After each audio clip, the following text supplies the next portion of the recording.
can't do that work, not without partners like the Greater Urban League. When we think about what it takes to build strong, thriving Black communities, we need organizations like the Urban League on the front lines, training entrepreneurs who are going to invest in our communities, training the workforce who will help to rebuild our communities, and training those small businesses and supporting those small businesses that will create the thriving communities that we all know, want, and love. So again, Urban League, thank you. Thank you for being at the forefront of the fight in the city of Baltimore for economic justice. We thank you for all of the work that you've already done for the past 100 years, and we thank you for the work in the partnership that we will do together for the next 100. Thank you.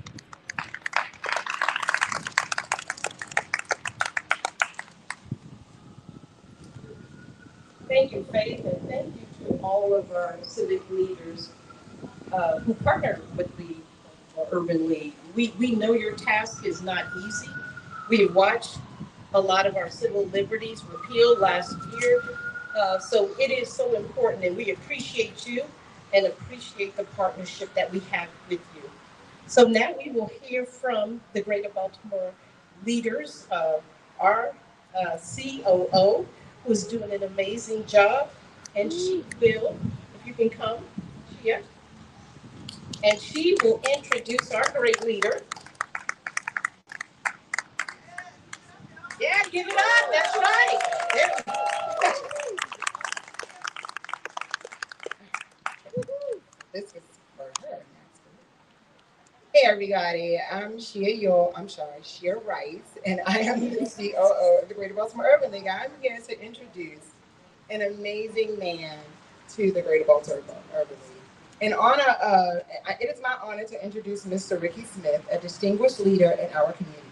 As the executive director and CEO of the BWI Thurgood Marshall Airport, Mr. Smith has transformed our airport into a premier aviation hub, significantly boosting regional economic growth and enhancing the passenger experience.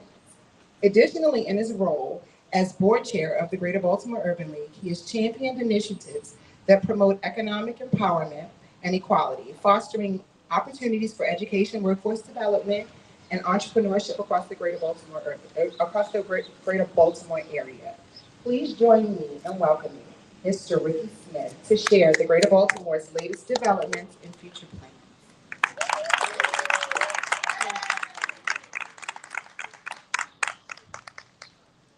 Yeah, I will not get your name wrong. As I pull up my notes, I was sitting on the front, um, and I was wondering how many engineers were involved with this wall behind us because the wind is blowing, and hopefully the wind doesn't prevail. The wall seems to be giving in at times. So again, good morning, everyone. Good morning. It's good to be here. These are exciting times, not just for the Urban League, but these are exciting times for the city of Baltimore. I am born and raised in Baltimore City, grew up not very far from here in Reservoir Hill, specifically White Lock Street. And so I know all the challenges and all the victories that we've experienced in this city. And I've never been more excited about the future of this city. Thank you, Shea, for your kind introductions. Welcome again to the kickoff celebration for the 100th anniversary of the Greater Baltimore Urban League. You see some people don't get out that often, but that's okay. Before I get really into my remarks, I have to acknowledge the great supporters you just heard from them. So State Senator Antonio Hayes, who I consider a leader, a friend to me, but more importantly, a friend to the Greater Baltimore Urban League.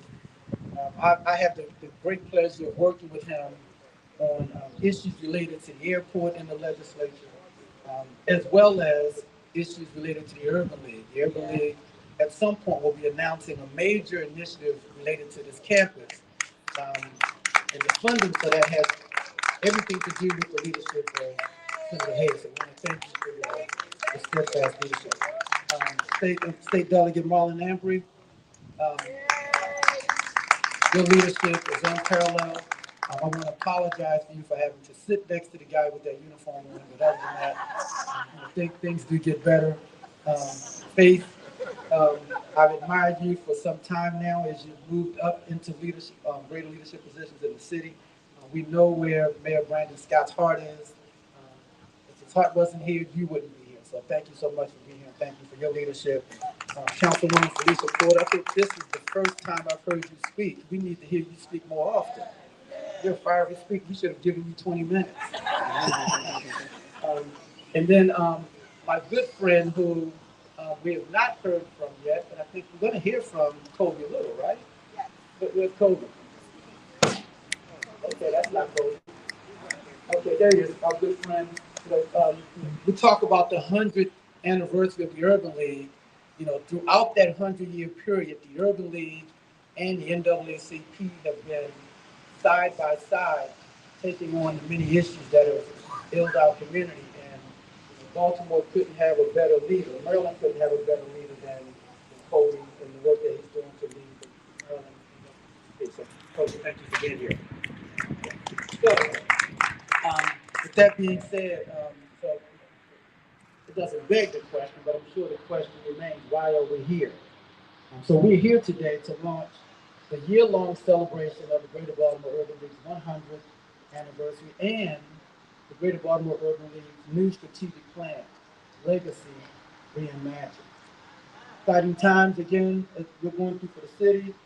The city is going through a renaissance, and the Greater Baltimore Urban League is poised to serve as an economic and social catalyst as we work through this renaissance. As we think about the 100th anniversary of the Greater Baltimore Urban League, it is important to bring some context to its phenomenal impact over the last 100 years, over the last century. About 100 years ago, Reverends Ansley and John Kerry, founders of then Providence Savings Bank at the time, inspired the creation of the Baltimore Urban League with 2 employees and a handful of volunteers. So you hear that, Sheila, when you ask for more employees, they got it done with 2 employees. Mm-hmm. In late 2024, the Baltimore Urban League was officially formed.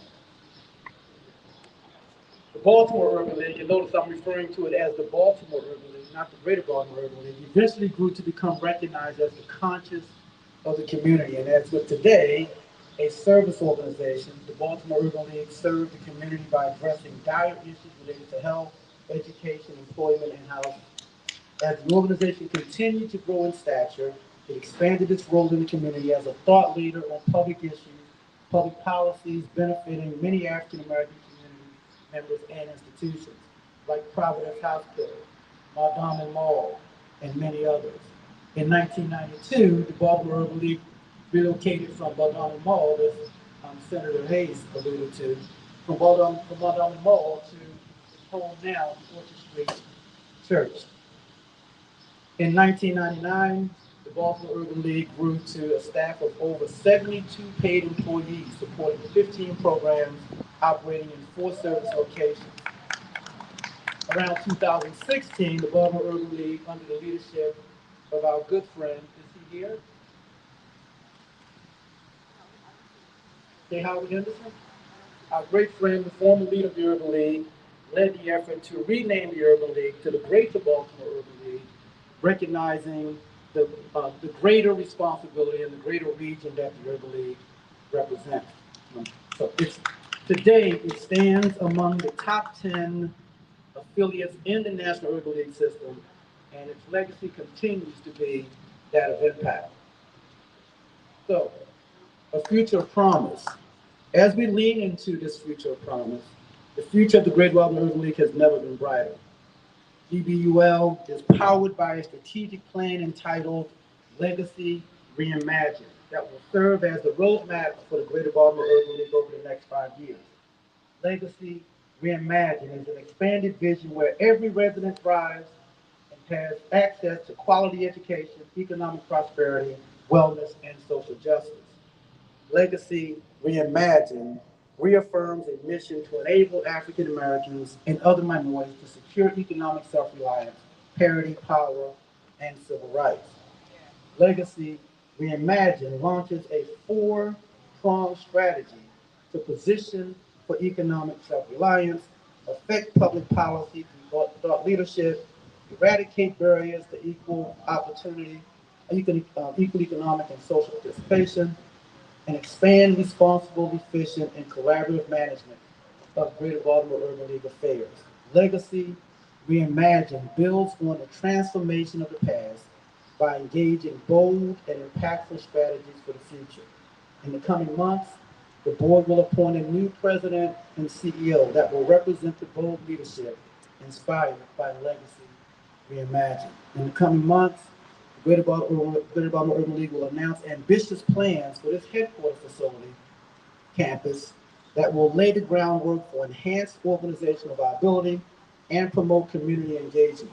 This will serve as a safe space for Legacy Reimagined. Legacy Reimagined will guide GBUL's future of promise. A century of impact, a future of promise is the story of the Greater Baltimore Urban League. This story of impact and promise involves many key players. Some of them spoke earlier and others will speak in a few. So with that, I will invite the next series of speakers up. The next speaker is our board member, Tracy Horn, who is Senior Vice President